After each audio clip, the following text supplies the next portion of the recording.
So you're thinking about moving to Dallas, Texas? Well, let's talk Garland. Or if you hear it referred to as G-Town, then you know they're a local. So in this video, we're going to cover the top pros and cons of the things that you need to know before you move to Garland. So let's go ahead and talk about pro number one, and that is going to be affordability. Now, I've got to tell you that compared to houses in Dallas or the surrounding neighborhoods or cities of Richardson, Plano, Rockwall, Garland is a very affordable suburb. The median home price in Garland right now is $313,000, which makes it very budget friendly, particularly for the first-time home buyers. You can find homes anywhere. Matter of fact, we did a search before we came out, and the lowest price was $155,000. Now, I'm not going to lie to you. It was 800 square feet, and it needed a lot of work, all the way up to $885,000. But the majority of the homes are going to fall in the really upper 300,000s to low 500,000s. Making it very affordable compared to some of the surrounding cities. You've got neighborhoods like Duck Creek, Firewheel Estates, Club Hill, and Spring Park, and that's really where a lot of the homes, they've gone in and they've done the renovations, and so you get that high-end vibe, but you don't get that high-end price like you would see over in Plano. And these are going to be areas too where they're in more established neighborhoods. The yards are going to be larger, and typically, not always, but typically a lot of these neighborhoods will not have an HOA. So here's the thing. First of all, if you are considering moving in this area, you definitely want to consider this because Garland hasn't peaked yet. We are still seeing homes that are appreciating, and we're still seeing a nice steady growth. So Garland might need to be on your map. Now, the con and the flip side to that is there are older homes. Garland has been a very well-established suburb of Dallas. And as a matter of fact, it is the 13th largest suburb in Texas. And it's almost like a little city of its own because it has all of the bones of a big city with major employers like Kraft and Heinz. They even have their own electric company, Garland Power and Light. But it's because it's been established for such a long time, most of the homes were really built in the 70s, 80s. You may occasionally find some in the 90s or the early 2000s. And so you're going to definitely look at facing possible renovations if the home hasn't been updated. You may potentially be looking at outdated floor plans, higher maintenance costs compared to the newer suburbs such as Wiley or Saxe, where they offer new construction homes. Because Garland, you're not going to find any new construction homes. What you will find is you may find a new construction townhome, but you will not find new construction homes. These houses were built really in the 70s and 80s. Think ranch style homes with possibly some popcorn ceiling and most usually a smaller primary suite. Now, I will tell you though, and this is the one thing I loved about living in an older established neighborhood, is you've got big and mature trees, which is great. So you've got to decide, are you wanting a newer home? If so, Garland may not be the right place for you. But if you are okay with a more established neighborhood where you've got the big mature trees, a lot larger yard where you can actually spread out and your neighbors aren't right here next to you, then definitely Garland is something to consider. So now let's talk about pro number two, and that is going to be location. Location, location. Garland is centrally located. As a matter of fact, you have very easy access into Dallas, into Plano, and Rockwall because it sits right off of three major highways, I-30, 635, and the President George Bush toll road, which does mean it's very quick and easy access to get into the surrounding cities. And it typically will only take about 30 minutes, depending upon what the traffic situation is like. And we're going to talk about that in a minute. But also, one of the little perks about Garland is they actually have their own DART light rail station. Okay, so downtown Garland, which we are in the downtown Garland area, and then they also have one at Forest and Jupiter. And this makes it very easy for you to get into the downtown Dallas area. There's very few stops, and you don't need a car.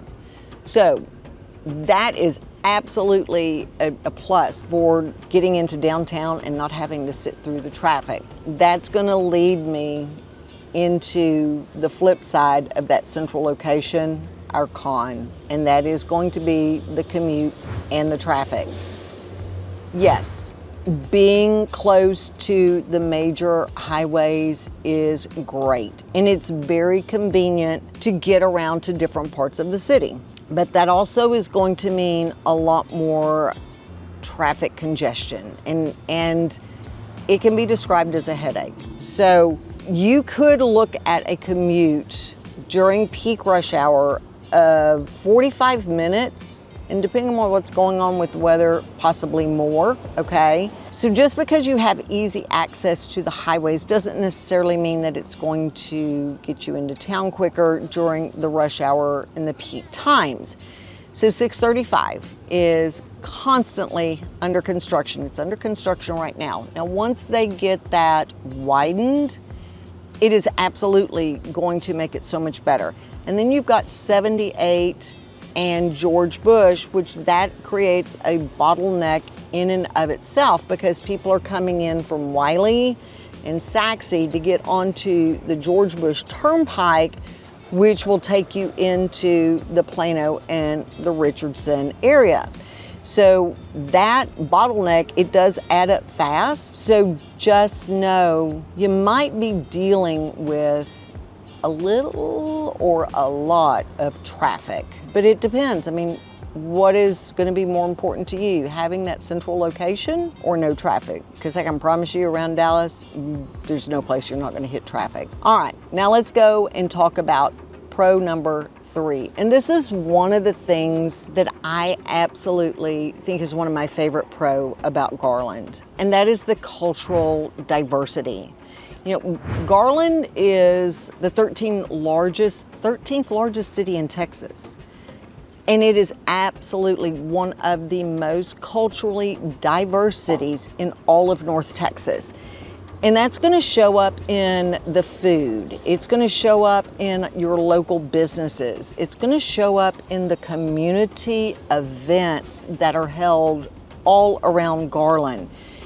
You've got global cuisines, and I will tell you, you've got some of the most amazing restaurants. You know, we've got one of my favorite Mexican food restaurants is right back here behind me. But you've got Vietnamese, amazing Vietnamese restaurants. And a lot of times these are going to be little hole in the walls. So that's why you definitely want to give us a call, because we know where a lot of these hole in the wall restaurants are. And matter of fact, one of my favorite Italian places, years ago, we stumbled on it, and it was one of those authentic, you know, the red, white checkered cloths, okay? I would have never, ever, ever considered it to be, a place I would have stopped. We just happened to stop in there, but I will tell you that was one of the best restaurants I have ever been to for authentic Italian food. See? You definitely want to give us a call. But Garland truly is multicultural. I mean, they have more than 60 languages that are throughout the entire district. And that is going to show up in some of the events that they have. They have the Garland Multicultural Festival. They have down here Christmas on the Square that shows off the diversity within the food trucks and the music, the parades. So it is just such a cool vibe because you get the experience from so many cultures. I absolutely love it. Now we're going to talk about con number 3, and this one's kind of, you guys know that I was an educator. And so I spent many years in education before I was in real estate. And I actually retired from Garland Independent School District. So con number 3, though, is the school district variability. And what do I mean by that? Well, there are some amazing schools in Garland ISD, and they are very strong. They are higher performers. There are also schools, it can be a hit or miss situation, okay? And it depends on the specific areas. So what I always encourage families to do is you need to do a little extra homework when choosing your neighborhood. You definitely want to go on sites like niche.com. Now, niche.com has Garland listed as an A- school district. But you want to look at niche.com, greatschools.org, and then the Texas Education Agency also, we call it TEA, has a report card on individual schools. You definitely want to check it out. But here's the cool thing that Garland offers and is very unique about. Garland offers choice of school. And what that means is that kids aren't strictly zoned based upon where you live. You know, in a lot of districts, in most districts, what you do is you have to attend the school that is zoned for your neighborhood. And that's not the case here in Garland ISD. So parents can apply to go to school that may be across the district, or it may have a special program that your child is involved in, or they're really into, let's say, the fine arts, and this school has a particular program that you're interested in. So you definitely want to do your research, and you definitely want to look at the schools in the areas, because it really, it can make a difference. And I love Garland. I worked with some amazing teachers, and I think that overall it is a very good school district, but you just need to do your due diligence. Okay. So now let's go, and we're going to head on to pro number 4, and that's going to be your outdoor recreation. Now, I think the big one, and that a lot of people are aware of, or if you don't, you're about to be, Garland sits right next to Lake Ray Hubbard. Amazing, active fishing, boating. There is even lakeside dining. Wow, the Flying Saucer is fabulous because they have got outdoor seating that is right there on the lake. As a matter of fact, we usually hop over to the Flying Saucer after we've gone to Bass Pro, which is right across the street from Flying Saucer. So they've got a lot of outdoor activities. I mean, they have over 60 parks, which is not, a lot of suburbs can't claim that. They've got the Spring Creek Forest Preserve, which is 100+ acres of forest trail that's right inside the city. You've got the Rowlett Creek Preserve, which is, if you love to go biking and trail bikes, that is one of the favorites around here. And then of course we have the Firewheel Golf Park. That is one of the largest public golf courses in Texas. So there are a lot of outdoor activities, and as a matter of fact, right here in the downtown area where I'm sitting, I mean, they do a lot of outdoor activities here. They've got vendor fairs on the weekends. They have the farmers market. Matter of fact, one of the things that I've done down here as well, they do 5K runs. It's called the Garland Guzzler, and it's sponsored by one of my favorite restaurants right there called Intrinsic Smokehouse. So a lot of things to do here in Garland. Now let's talk about the con, okay? And it's a pretty obvious one, and we've talked about it before, but that's gonna be the weather. And just like the rest of any of the DFW suburbs, Garland deals with hot summers. So your outdoor activities might be a little limited during those summer months. But you also have other things that we need to talk about and consider. First of all, we do get hailstorms. We do have an occasional tornado. Now, the majority of the time, it's really just going to be high winds, but you do have tornadoes occasionally. So if you're moving from a mild climate, I'm going to tell you the weather may take a little getting used to, particularly because the storms can roll in really fast. And Garland's had its fair share of hail events, and as a matter of fact, in 2015, there was a tornado that actually came through Garland, and the residents still talk about it. it was a big deal because it doesn't happen very often. It was a very scary night. My daughter was actually in Dallas at North Park Mall, and so Mama was a little nervous that evening because she had to come through Garland in order to get home. But here's a pro tip, okay, guys, and this is something that's really important, okay? It's going to be really important for you to check the roof age, particularly in areas that are prone to hail damage, and also check insurance coverage. Now that's really important, and that's the other reason why you want to absolutely give us a call. These are things that we do and that we check on, okay? This can affect your property insurance and making sure that you have a safe and sound home. All right, now we're gonna move on to pro number 5, and that is the community vibe. And actually, I probably should have started with this one, but the community vibe, it's a very family-friendly, chill, relaxed area. Now, like I said, we're here in the downtown area, and you've got a lot of shops, you've got restaurants, an amazing little coffee house right here. Right across the street is their playhouse where they do have plays. You've got kids running around playing over here on the slides. It's awesome.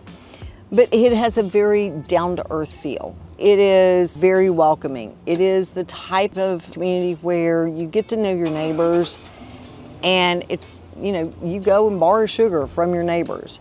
So it definitely has a hometown atmosphere, but it's still very close to Dallas. You know, Garland to me really kind of feels like that old school neighborhood city where people actually wave to each other and visit with each other. You know, some of the events that they hold that are fun city-run events is they have the Sounds of Summer concert series, and that's going to be over at Audubon Park. And then they also have movies at the square right here in the downtown square here in Garland. This has definitely got a very relaxed, very family-friendly, family-oriented, community-oriented vibe to it. But let's talk about the con and the flip side of that. It does have that quieter suburb feel. And so you're not gonna get a lot of nightlife. You know, if you're looking for the trendy nightlife scene, or if you're looking for high-end shopping and dining, Garland's really not going to be the place for you. You're gonna have to go into Dallas or Plano, maybe even Richardson. You know, if you're looking for that rooftop lounge, you're probably gonna head into Bellum, the Deep Ellum area. If you're looking for high-end shopping, you're most likely gonna head to Plano to go to Legacy West, which we've done a video and a community tour of Plano, so you definitely wanna check that out as well. Or you're going to head into the Galleria in Dallas, in the north part of Dallas. Garland is going to offer you more of the family restaurants or the chain restaurants, but it's a lot of it going to be the family-owned restaurants. And as far as the clubs or the bars or the nightlife, it just doesn't happen, okay? Garland's going to be more of that Friday night light football feel with dinner with the family, okay? So it does have limited nightlife options. It does have very limited upscale options. You are definitely going to be going into Dallas or Plano or some of the other areas if that's what you're looking for. So those are our pros and cons of living in Garland. And as a matter of fact, if you like this video, make sure you check out this next video, because we tour all of the areas around the Dallas area. And so with that, hopefully we will see you guys around the town.